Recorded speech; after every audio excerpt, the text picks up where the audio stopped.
Hi, we have been asked a lot about why we don't focus on kicking to the groin in these self-defense videos.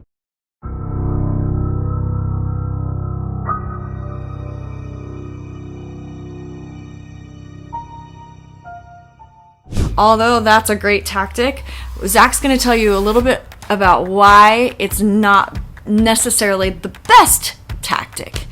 But always, I have to tell you a story, and today we're going to tell a story with a happy ending. So there's this guy, Antone Tremaine Miller, who goes to attack a 33-year-old woman, name unknown at this point.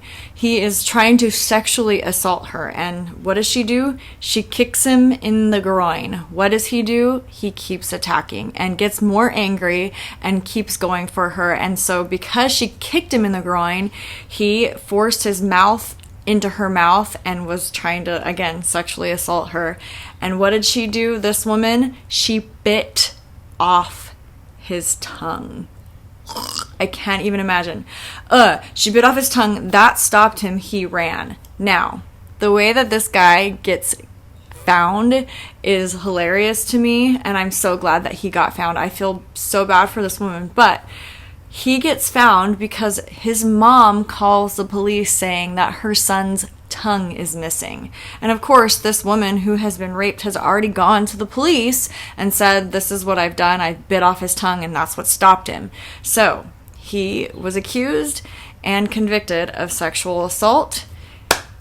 Good news. Bad news was the groin kick wasn't enough. So she had to go into completely trying to debilitate him, which I don't know that a bite to the tongue is even debilitating enough, but it was enough to scare this guy off, to bite off his entire tongue. So good for her. Hey, I'm here with GROIN Martial Arts again. This is Zach, and we're going to be talking, specifically answering a question that we got several times in regards to why in our past videos we didn't go directly for the groin, and he's got the expertise, so I'm going to let him have at it.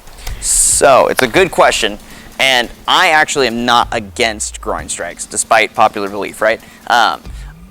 There's a lot of martial arts that teach that as like the first move, right? Same with like pulling fingers and things like that.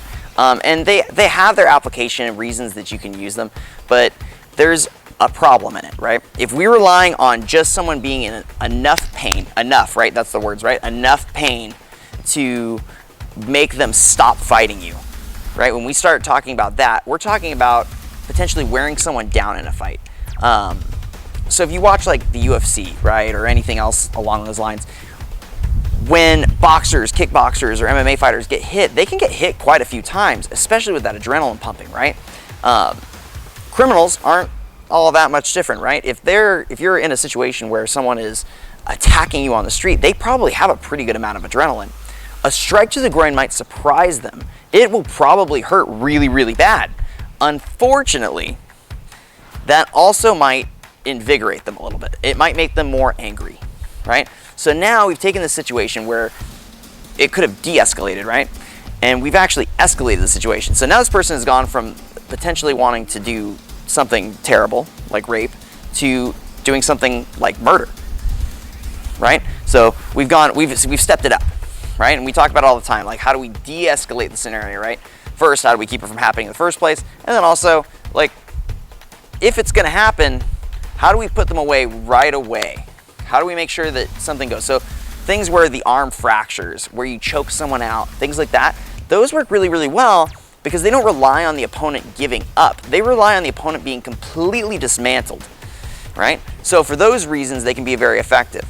You'll notice that if you watch like the UFC, when they're fighting, right, they're allowed to kick, right, to the leg, and they technically could kick the knee, but they don't, because if they kick at the knee, sometimes that joint causes a big problem. Someone gets really injured, right? So usually they aim right above the knee where it'll shut down over time.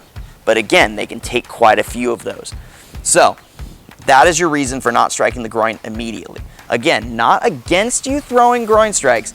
I'm just saying use it as a distraction to get something else going maybe, right? So maybe you use that groin strike to wrap your arm around their head and put them in a guillotine choke, right? Something along those lines is a lot more effective.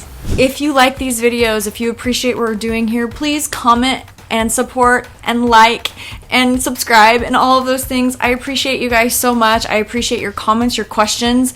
It really helps us fuel what we're going to do for our next episode.